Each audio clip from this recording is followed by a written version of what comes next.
Hello students, स्वागत है आप सभी का हमारे यूट्यूब चैनल में। आज मैं आपके लिए लेकर आया हूँ क्लास 10 का English poem dust of snow, written by Robert Frost. About the poet, Robert Frost was a well-known American poet of nature. In this poem, the poet presents a moment that seems simple but has larger significance. It is highly symbolic poem. Robert Frost America के प्रकृति के कवि थे। इस poem में कवि एक ऐसे पल का वर्णन करते हैं जो अत्यंत साधारण प्रतीत होता है, लेकिन उसका बहुत बड़ा महत्व होता है। यह पोयम अत्यधिक सिंबॉलिक पोयम है। इस पोयम में कुल 2 स्टेंजाज हैं। प्रत्येक स्टेंजा में 4 लाइनें हैं, अर्थात इस पोयम में कुल 8 लाइन हैं। स्टेंजा नंबर 1 की तरफ चलते हैं। The way a crow soak down on me the dust of snow from a hemlock tree. पहली लाइन में एक क्रो वर्ड यूज किया गया है, अर्थात एक कौवा। कौवे को समाज में अशुभ माना जाता है। और लास्ट लाइन में ए हेमलॉक ट्री, हेमलॉक ट्री को भी अशुभ माना जाता है, क्योंकि हेमलॉक ट्री एक पॉइजनस ट्री होता है, एक जहरीला पेड़ होता है। द वे अ क्रो, जिस तरीके से एक कौवे ने, एक कौवा एक हेमलॉक के पेड़ के ऊपर बैठा हुआ है, और जिस तरीके से, इसीलिए लिखा है द वे अ क्रो, जिस तरीके से एक कौवे ने सूक डाउन, नीचे गिरा दिया, ऑन मी, मेरे ऊपर, the dust of snow, dust of snow means particles of snow, बर्फ के टुकड़े, from a hemlock tree, hemlock के पेड़ से बर्फ के टुकड़े एक कौवे ने एक तरीके से मेरे ऊपर गिरा दिया।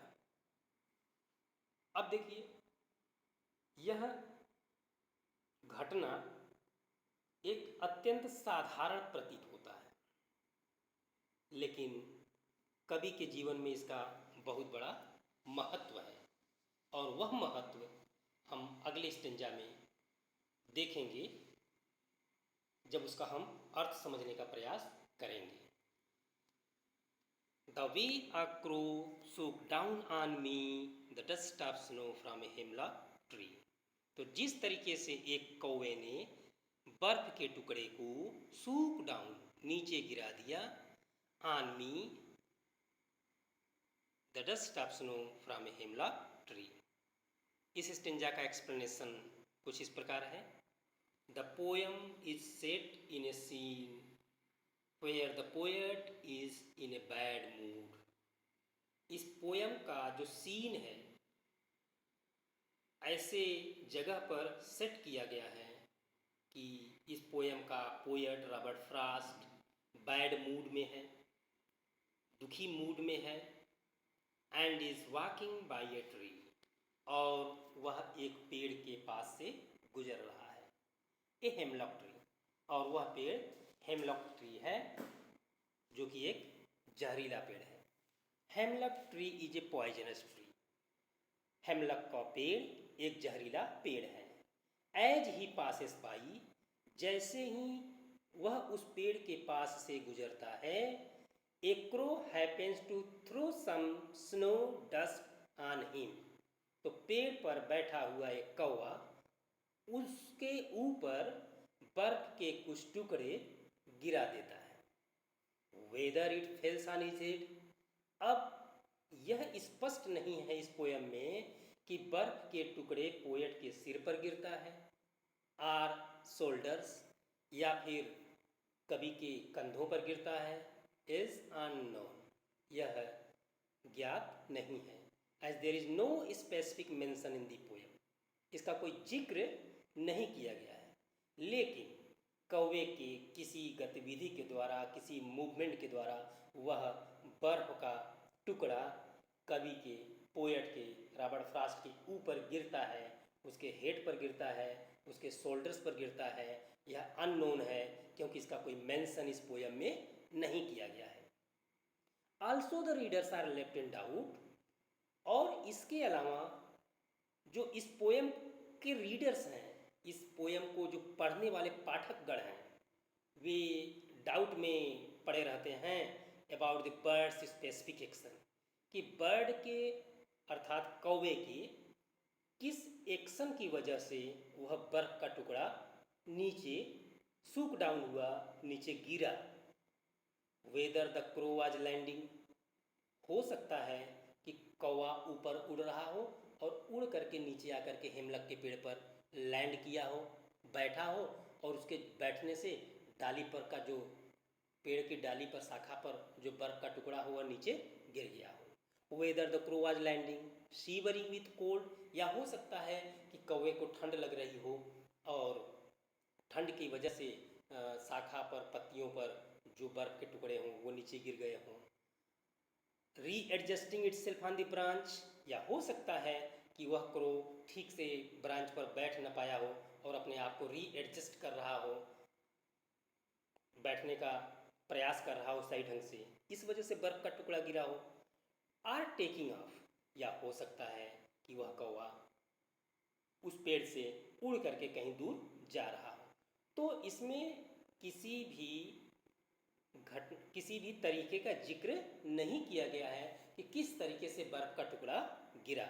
लेकिन हाँ, यह तो स्पष्ट है कि कौवे के, क्रो के किसी न किसी मूवमेंट की वजह से वह बर्फ के जो डस्ट हैं, स्नो, डस्ट ऑफ स्नो जो है, वो डस्ट ऑफ पार्टिकल्स ऑफ जो डस्ट हैं वो पोएट के ऊपर गिरा।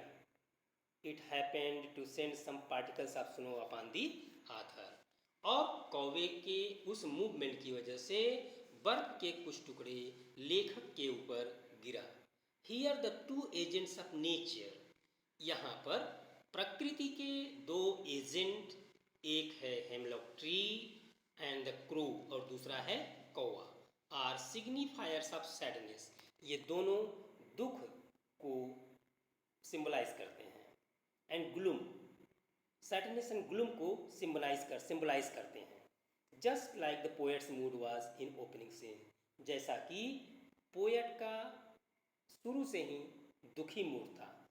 एक तो पोएट खुद दुखी था, दूसरी तरफ ऐसे जगह पहुंचा है जहां पर दुख का ही वातावरण है, तो पोएट भी दुखी, कौवा भी अशुभ संकेत को प्रकट करने वाला, हेमलक का पेड़ भी एक तरीके से ग्लूम यानी कि दुख को प्रकट करने वाला।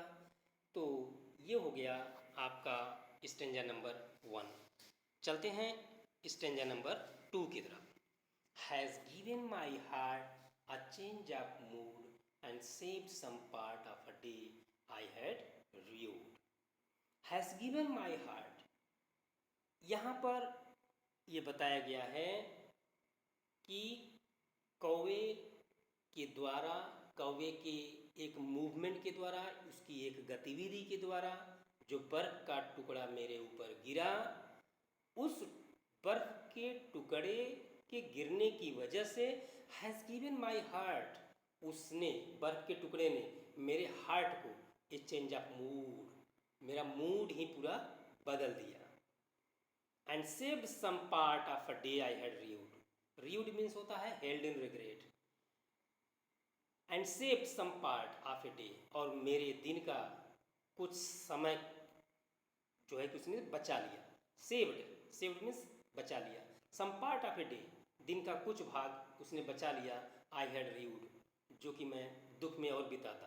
कहने का मतलब पोएट का मूड चेंज हो गया, वह खुशी हो गया, और पोएट यह सोचता है कि बर्फ का टुकड़ा वह गिरने से अब उसका मूड जब बदल गया है तो उसके उसके दिन का कुछ भाग जो दुखी रहता अब वह खुशी के पल में बदल गया है। एक्सप्लेनेशन देखते हैं। For reasons unknown the author was having a terrible day. यहाँ पर यह बताया गया है कि अज्ञात कारणों की वजह से the author was having a terrible day, लेखक एक बहुत भयानक समय में चल रहा था। But the falling of the snow on his head, लेकिन उसके सिर पर बर्फ के टुकड़े का गिरना लिफ्टेड हिज मूड इंस्टेंटली, तुरंत उसके मूड को बदल दिया। He had already spent his day in a bad mood, पहले ही वह एक दुखी मूड में अपना समय व्यतीत कर चुका है। But the rest of it, लेकिन जो बाकी का बचा हुआ दिन है, it was saved by the crow and the hemlock tree, वह बाकी का बचा हुआ समय कौवे ने और हेमलॉक ट्री ने बचा दिया। जनरली, सामान्यतया हेमलॉक ट्री और क्रो, सामान्यतया हेमलॉक ट्री को और कौवे को used for negative references, negative references के लिए इनका प्रयोग किया जाता है। दुखद घटनाओं के साथ इनको जोड़ करके बताया जाता है।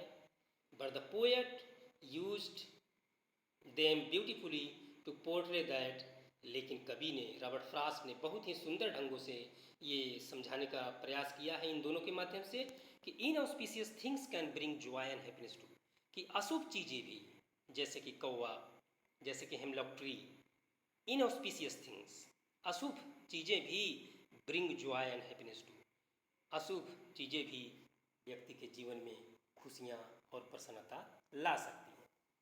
The poem gives us the message, यह पोएम हमें यह संदेश देती है that one should hope for the best, कि एक व्यक्ति को अच्छा होने की सदैव होप करना चाहिए, आशा करना चाहिए, इवन इन द वर्स्ट, बुरे समय में भी। Like negative makes positive in mathematics, जैसे कि मैथमेटिक्स में, जैसे कि गणित में नेगेटिव और नेगेटिव पॉजिटिव हो जाता है।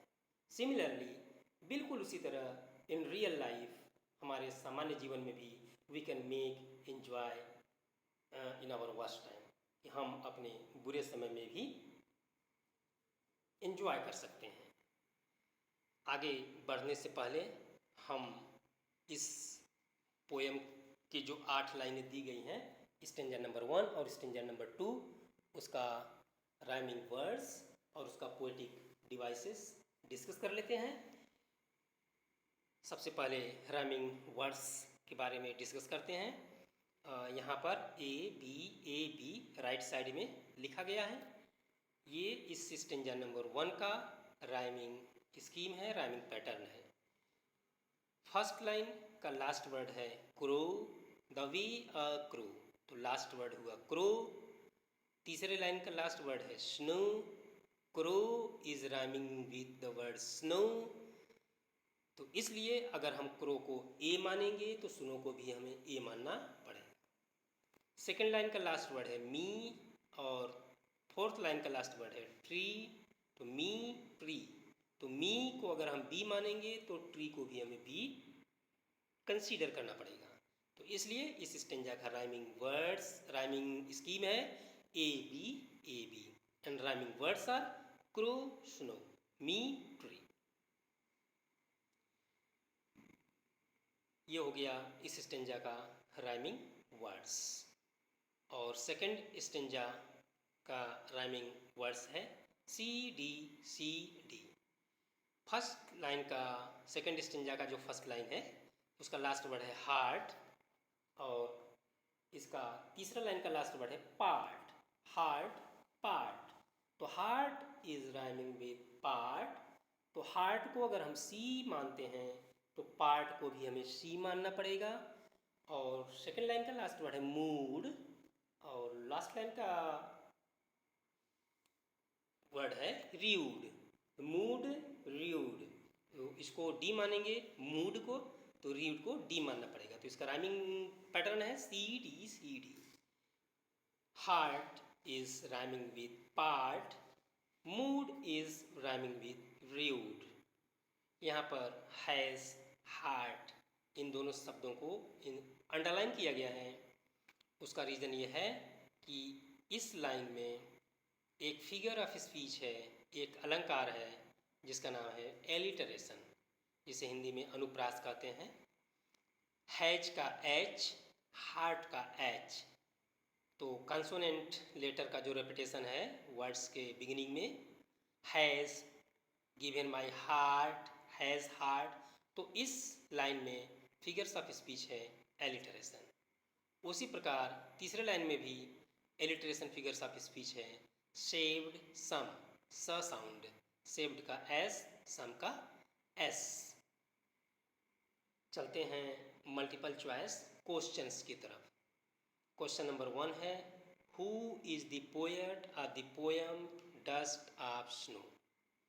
ऑप्शन ए है लेज़ली नॉरिस, ऑप्शन बी है रॉबर्ट फ्रॉस्ट, ऑप्शन सी है कैरोलिन वेल्स, ऑप्शन डी है रॉबिन क्लीन।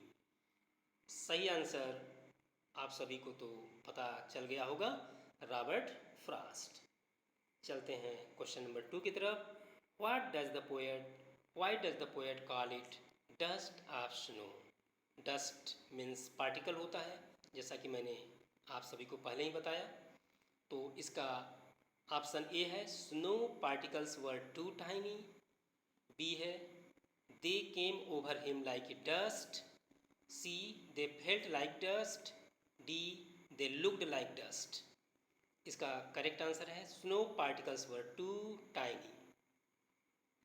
क्वेश्चन नंबर 3 है the poet says of a day I had rued. What is the meaning of rued. Rued का meaning क्या है।